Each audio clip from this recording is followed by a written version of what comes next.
But the power, I'm getting the power. My gosh. Big shout out to Bruce Woodring Auto here in Henderson, Kentucky for giving us access to today's car that we're going to review. You can find them online at brucewoodringauto.com or stop by and talk to my friend Sabino. He'll be glad to assist you.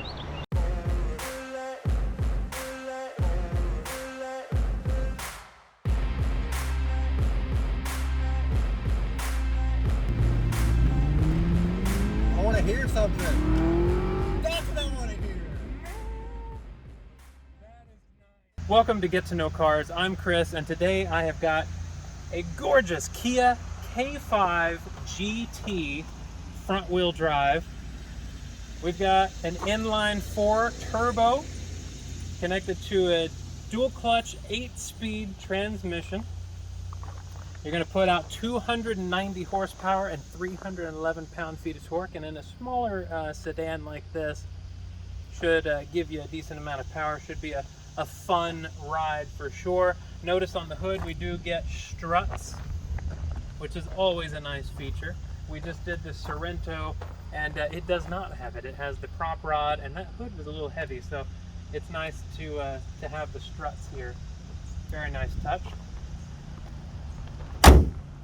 Now with this, we're going to get 24 city, 32 highway for about an average combined MPG of about 27. Hopefully, optimistically, you could maybe push 30 on that, depending on how you drive. We got that nice updated Kia badge, which looks really cool. I love the blue color on this one. We got the slimmed Kia grill on this, giving it a sportier feel. Notice we do have camera. We do have a top-down 360 camera system on this. Got our vents here. We have what would look like functioning vents back here, but they unfortunately are not. We do get some fog lights under here. Of course, our LED headlights with the cool running strip. I just love the design of that, how it continues down the side of the car. That's really, really cool. Coming around, we do get sport tuned suspension on this, and we are rocking 245 4019s. The wheels could be a little nicer. I do actually like these. I think they go with the K5. Some of the wheels you can get on the Stingers though are a little bit more high-end, but not bad wheels at all. We do have folding mirrors when you lock the car. We've got turn indicators and blind spot alert. Of course, our lock and unlock is all done right here through the button. Coming around to the fuel door, which will lock when you lock the vehicle. And of course, we do have a cap. It's not going to be capless. That is okay though. We got a little bit of the chrome accents to just kind of offset all of the blue, which isn't terrible. Pretty decent size rear window. I just love how it just slopes. I mean, it really is a really cool design, how the car just slopes. I love that. Take a look inside here. Thank you, Sir Tyler. On our trunk here, look at all this space. I actually had not looked in here yet. That goes in there pretty deep. Not bad. And we have a spare tire, which is excellent. We also saw the spare tire on the Sorento. It's just mounted underneath. Huge amount of space back there. That is impressive for a mid-size sedan. That's really nice.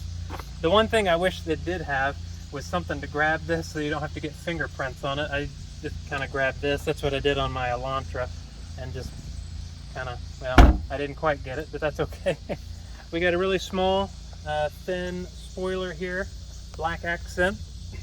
Got our K5 badging right there, and the GT right here. Have our rear diffuser, and of course our quad tip exhaust, which I think really look cool. And then again, a little bit more fake venting back here, just to kind of give it an accent. And another thing I really like while we're back here, of course we got our LED tail lights, but we got this strip. I really like the strip. I think it's a cool design. Now at the inside, we'll start over at the door panel. Got a nice little door handle here. Notice we do have memory seats with 2 different settings, which it just blows my mind. This is a Kia, and it has things like this. Now with this one, we do have the Bose 12-speaker sound system, which it's part of the GT1 package that this vehicle specifically has.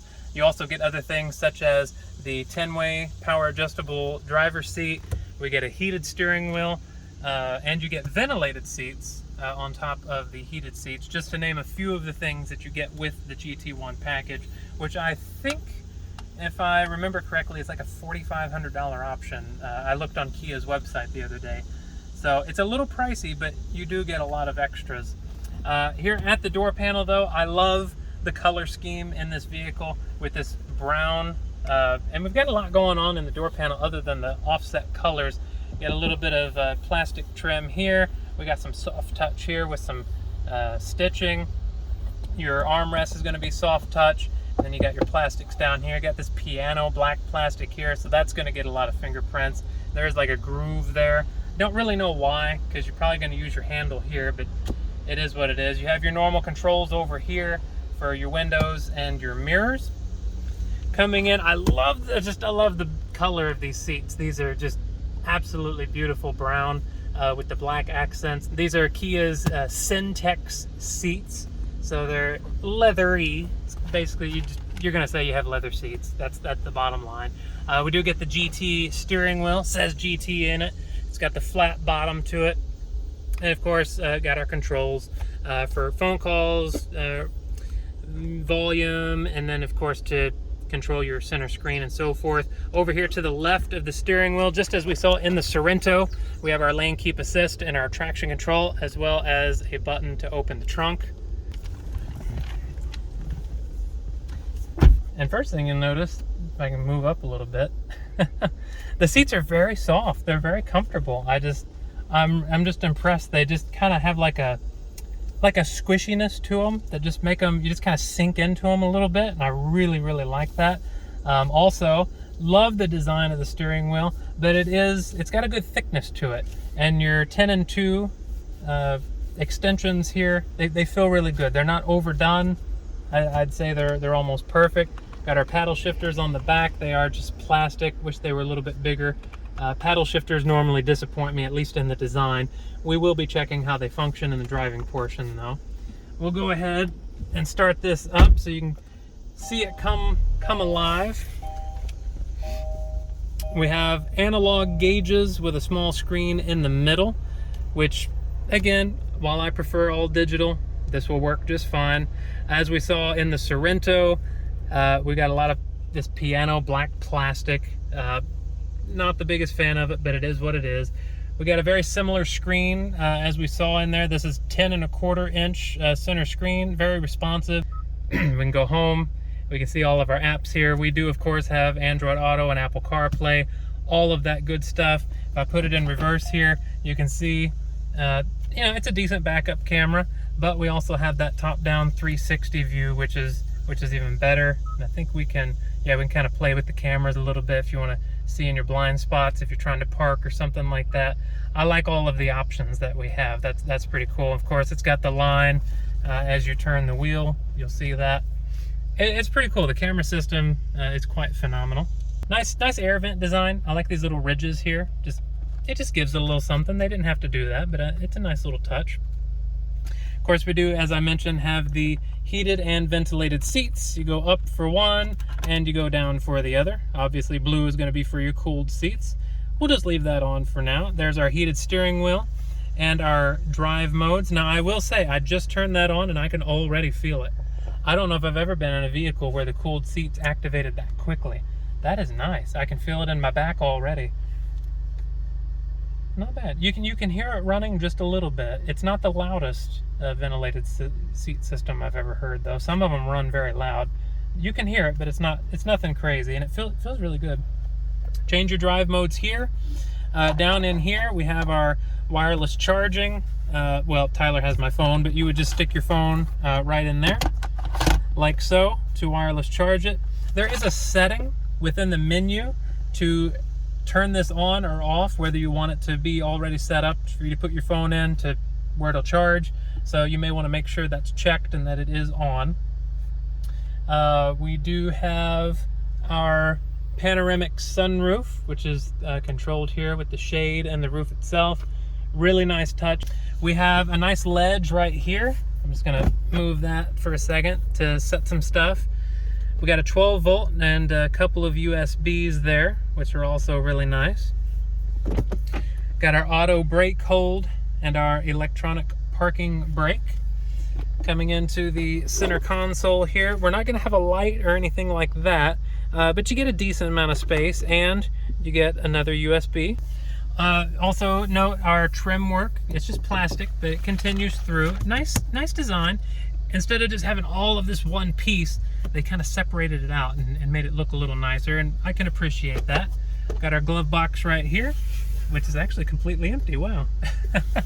And welcome to the back seat of the K5 GT. We have a very generous amount of space back here. Headroom isn't terrible. I probably couldn't be more than a couple inches taller than I am, but it works. Where I'm wearing a hat, I've got headroom. I can see out this amazing panoramic sunroof. We do have vents back here, so we can stay cool. We also got some connectivity down here with a couple USB ports. We have pretty good size pouches in the back of the seats for some storage. Again, the seats back here are almost just as comfortable as the front seats. They're very accommodating, I should say. We have a fold down armrest here with cup holders in the middle, which is also nice. And your back seats, well, he's got that seat pushed back pretty far.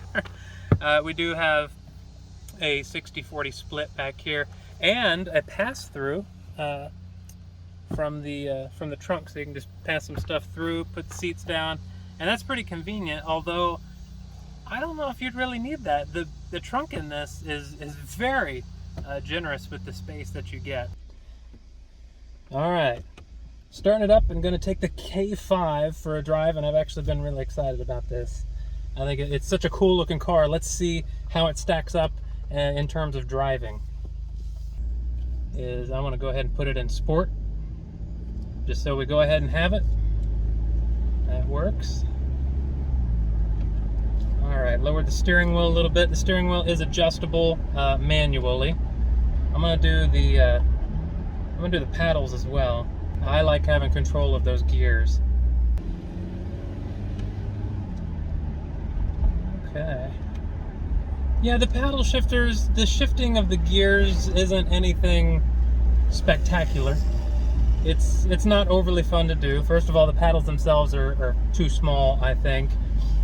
And the changes themselves aren't overly fun. Let's just see here.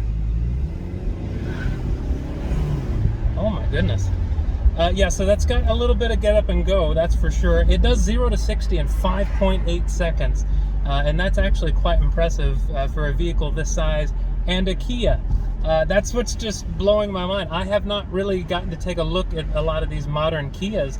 I've not driven the Stinger or anything like that. This has some get up and go. We had just a little bit of wheel spin there. I like the power that it's got. It's responsive. Now this is in sport mode, of course.